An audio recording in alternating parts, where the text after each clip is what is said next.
I met the Lord in a suicide attempt in 1973 outside of Buffalo, New York, in the little village of Williamsville. I was going to drive my wonderful little knife that I used to hitchhike cross country after the war in 1970. I'm a former Marine, a two-tour Marine in Vietnam, and I didn't get killed, and I kept not being killed in car accidents and people wanting to shoot me and run after me. People, I hate to fight, and when I had to fight, I didn't lose, but I just, and then you realize I guess the term is you come to the end of yourself. Well, my end was on a suicide bed.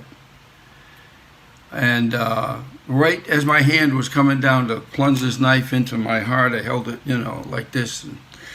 Really nice knife.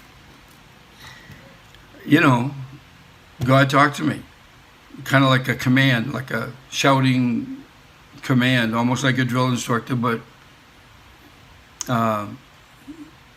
better. It shocked me. I missed. I glanced the hilt of the knife on my right, big part of my thumb, and I was naked on a, and I was, you're crazy. You want to kill yourself? Yeah, you're crazy. But, you don't know, like I didn't know that I had been cursed by Buddhist monks. All us guys get cursed. 3 curses: suicide / early death, divorce, and just no peace. You just got to keep moving.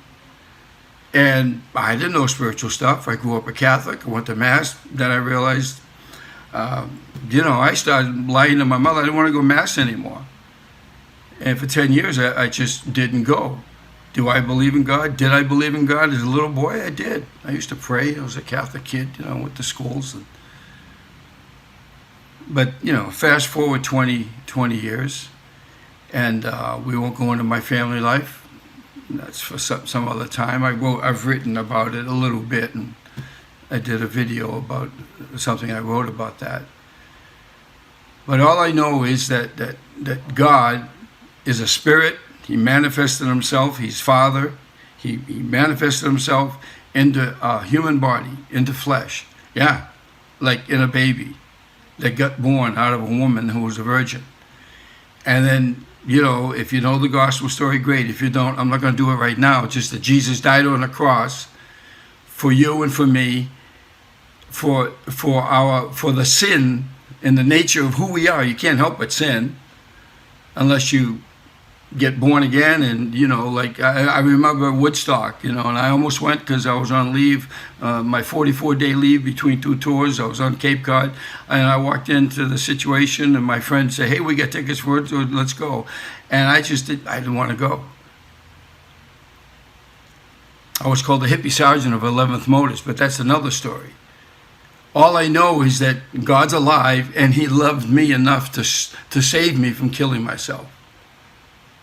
I tried to drive cars into walls and trees and just you name it. It's not like, and it's you can go on in life thinking, well, isn't everybody like this? Well, apparently a lot of people are like that. But especially today in mass media, you don't hear what's going on. There's the narratives. Well, pray to God. If you're real, Lord, I want you. I don't even know why I want you, except I know that I need you. The world's crazy, and I'm just as crazy as the world. And there's only one way out. Believe on the Lord Jesus Christ. Yeah. Maybe you've been to church, maybe you haven't. You're talking to a former Catholic that was born again in a rabid kind of a Pentecostal church in '73.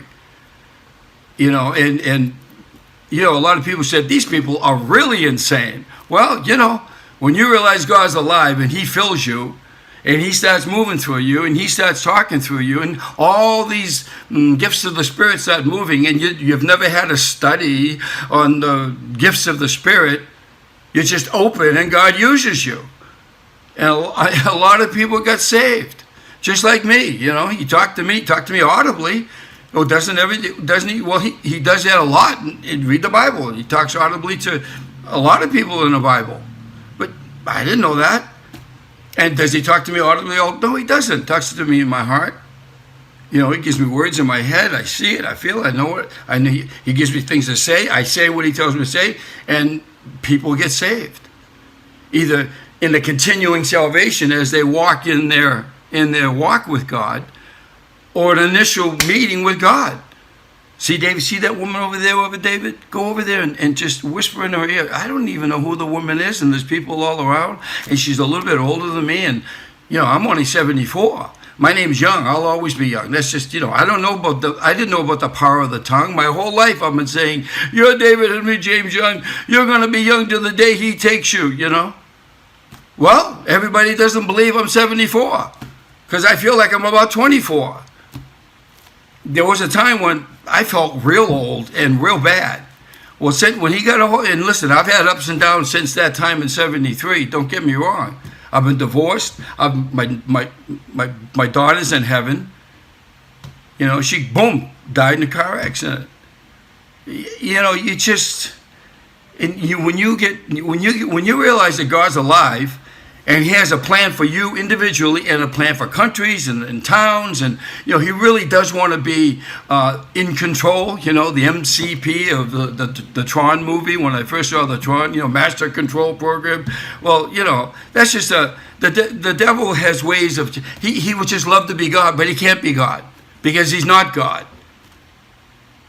He's called the God of this world, the world that's in entropy. It's dying. Every day there's less. Scientists know this. There's going to be a new heavens and a new earth one day.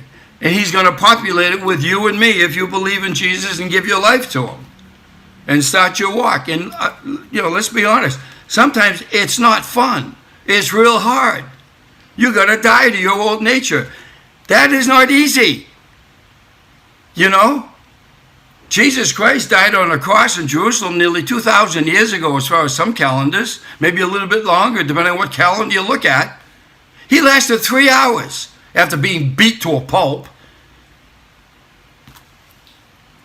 It says in the Bible, in the 50s of Isaiah, his visage was marred more than any man. And I've seen some people beat up pretty bad. Well, he was worse. He didn't even look human. So don't go with the little paintings that you see in people's walls. It was horrific. Why? Well, you ever feel bad when you do something wrong? Your conscience starts to get at you. Yeah, maybe you killed somebody inadvertently. Maybe you didn't. Maybe you lied to your mother. Maybe you went out on your wife. Whatever it was. Maybe you screwed yourself somehow and you felt bad. That's sin. You should feel bad. That's what sin does. It brings death. And until you get, quote unquote, born again, a new spirit in you, your breath becomes, one with God's breath. God is a spirit. That's what Jesus said. The Father is looking for worshipers who will worship him in spirit and in truth. If you look up the word worship, it means bowing down, getting prostrate, just literally giving yourself over in a moment to God. That's real worship. So, there is praise. That's singing songs and giving your heart to it. When you come into the stream, the raging river of God's love. I mean, there's a lot of beautiful things written about him. But until you come in, you're lost. You're lost. And people don't, in this day and age, I know people very close to me at one time, they're atheists, they don't believe in God.